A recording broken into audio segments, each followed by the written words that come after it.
tipos de déficit público. Entonces dijimos que el déficit público es la diferencia entre lo que ingresa al Estado menos lo que sale del Estado en concepto de gastos, y cuando los gastos son mayores que los ingresos decimos que tenemos un déficit público. Tenemos dos tipos de déficit público: el déficit primario, que se llama a esta diferencia justamente entre los gastos corrientes del Estado y la recaudación impositiva. En el déficit primario no consideramos los intereses de la deuda pública. Recordemos que el Estado puede pedir una deuda a nivel, ya sea deuda a nivel interna o externa, pero justamente esta deuda, si no la incluimos dentro de esta relación, o esta, diríamos, en el presupuesto, en esta relación entre ingresos por tributo menos los gastos, decimos que es un déficit primario. Ahora, el déficit total o el déficit fiscal es cuando justamente se incluye en el presupuesto los intereses del pago de la deuda. Otra forma de ver el déficit o de clasificar el déficit público es a través del déficit estructural o de los déficits cíclicos.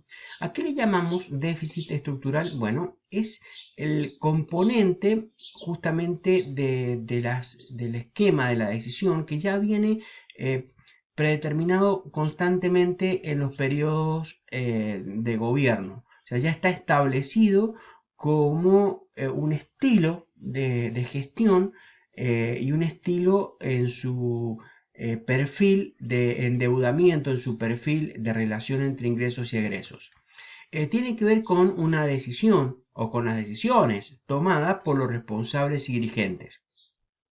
También es decir que no está relacionado con factores situacionales o con situaciones cíclicas de la vida económica, ni con gastos de carácter extraordinario, sino que digamos que el déficit estructural tiene más que nada que ver con la personalidad propia o con el estilo, con la cultura valorativa por parte de qué es lo que se quiere tener en cuanto a la situación deficitaria.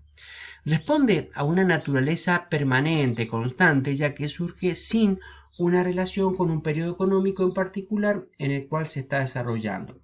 Ahora veamos si el tema del déficit cíclico, en este caso sí tiene en cuenta hechos puntuales o económicos, se produce por situaciones extraordinarias.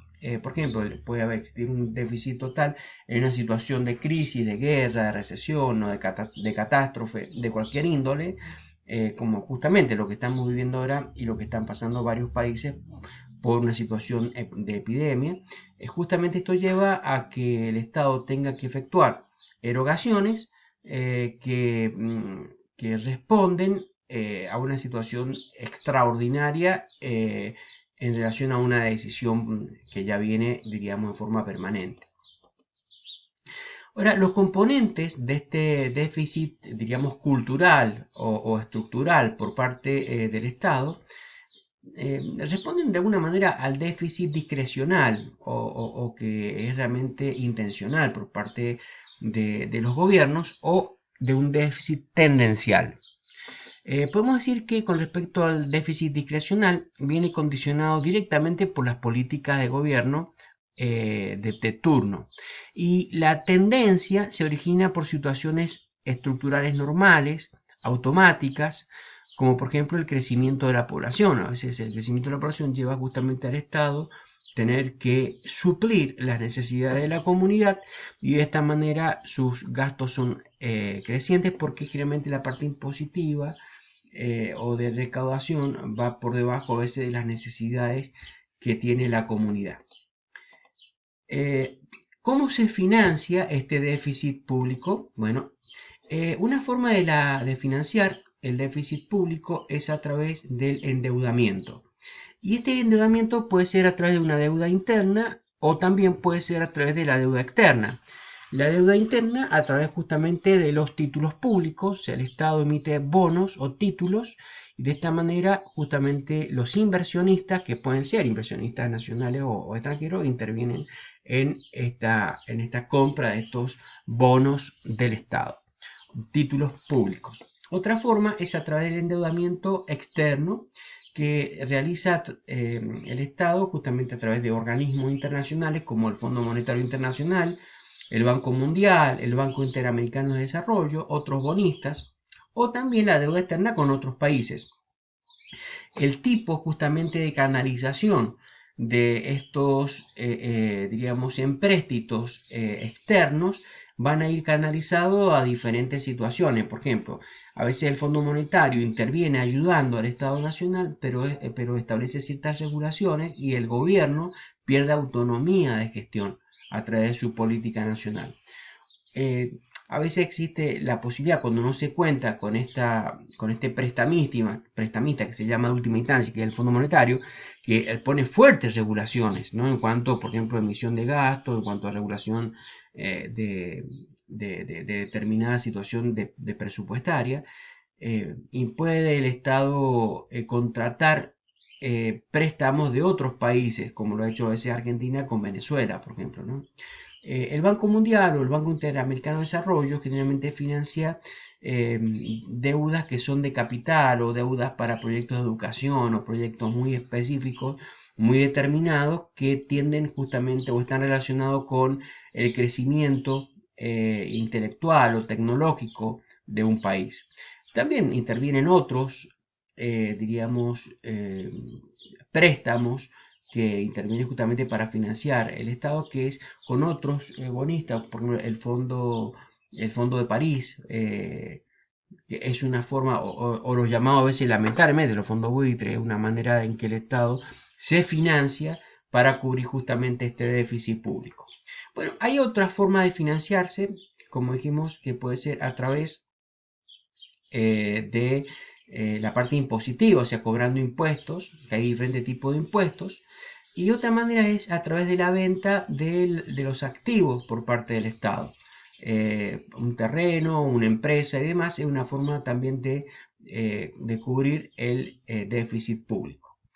Como dijimos, también es importante que el aumentar la parte impositiva, pero esto va justamente la parte impositiva en cuanto al que se resiente justamente el consumo cuando se aumenta la parte impositiva, o sea, afecta principalmente el consumo. Una reducción impositiva, como vamos a ver a continuación, va a incentivar digamos, el consumo, la demanda agregada y así también la producción. Y otra forma de cubrir este tipo de déficit público es a través de la emisión monetaria, en donde se emite dinero, el Banco Central a favor, diríamos, emite a favor del Tesoro.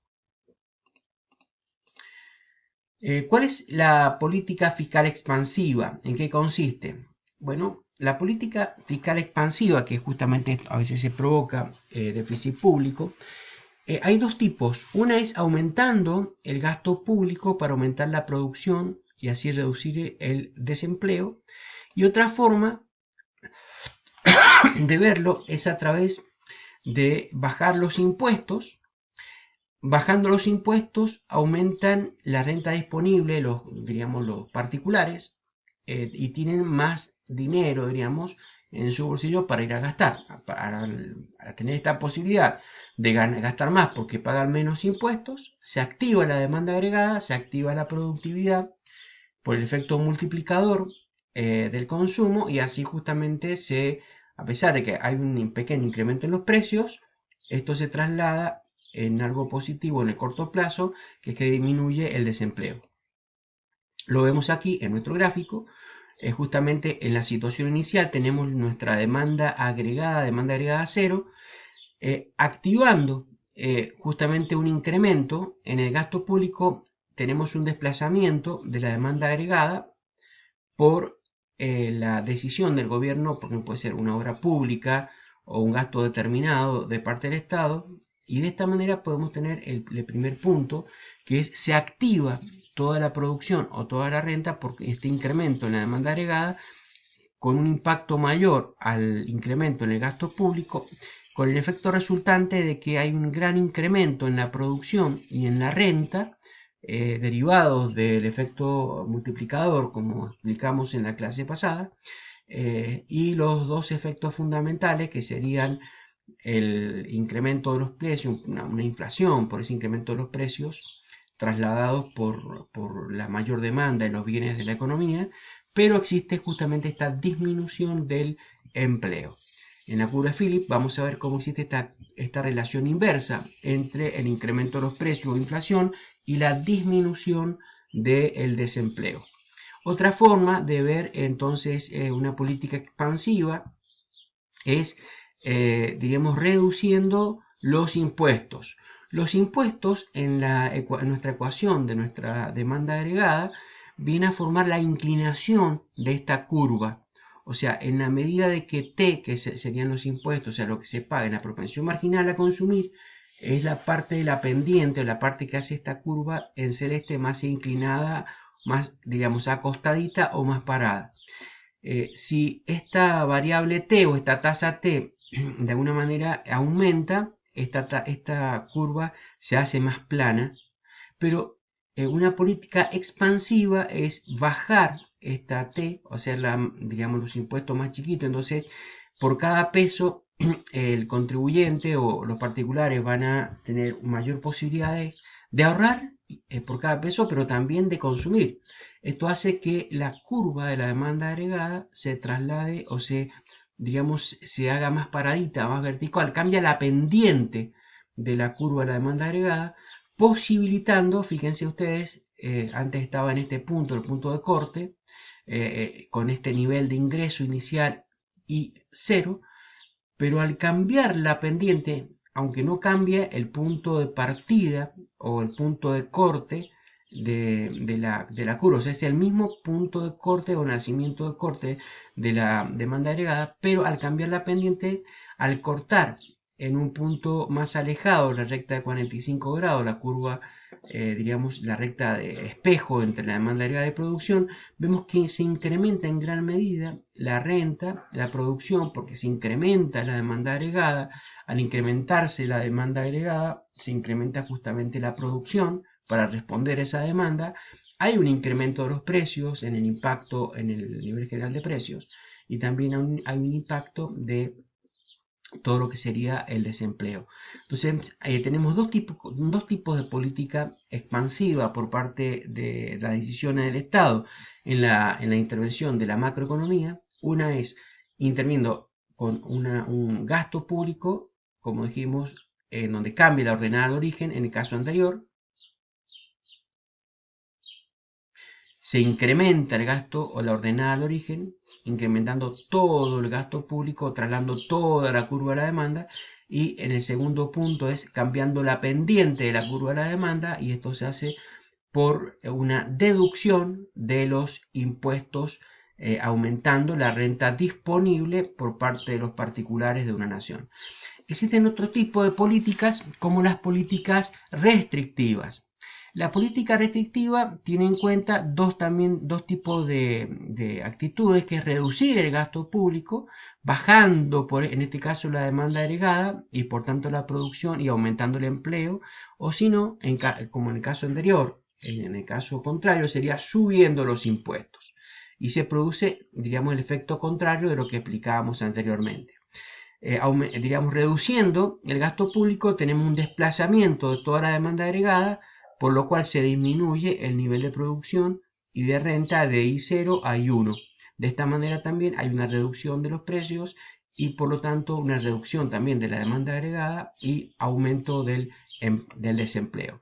Y por último, también se reduce, diríamos, la producción aumentando los impuestos. Si se aumentan los impuestos, la renta disponible de alguna manera baja, la pendiente se traslada hacia abajo y también obviamente tenemos una reducción de la producción, de la renta, tenemos una pequeña disminución de los precios también, pero un aumento del desempleo. Bien, nos vemos en un próximo video a continuación.